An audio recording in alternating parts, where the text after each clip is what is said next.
চলে এসেছি। এত সময় লাগে আসতে? জ্যাম ছিল স্যার। That lame excuses. ঠান্ডা হয়ে গেছে তো। গরম করে নেবেন। আমার মুখে মুখে কথাও বলছো। নাম শুনেছো জীবনে? রিয়াসোল। গালাগালি দিচ্ছেন কেন? ঠান্ডা খাবার নিয়ে এসে আবার জ্ঞান মারাচ্ছিস, হ্যাঁ? অ্যাপে লিখে দেবেন খাবার আসেনি, কমপ্লেন করে দেবেন আমার নামে। যান। কমপ্লেন?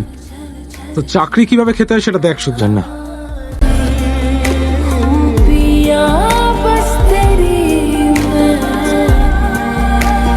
হ্যালো, জাহাঙ্গীর বলছি। তোরা বরঞ্চ একটা কাজ কর, এই লাইনটা ছেড়ে দিয়ে লেডিস টেলার খোল। মোটু মাপ নেবে, তোদের বানিয়ে দেবে ব্লাউজ, পেটিকোট, সায়া। কি বলবে সেটা বলো। মেয়েটা বিপদে পড়লো আর তোরা মুখ লুকিয়ে বসে আছিস। আমার লোক ওকে বার করে নিয়ে আসবে, এসে নিয়ে যাস। এই পাড়ার দায়িত্ব আমার।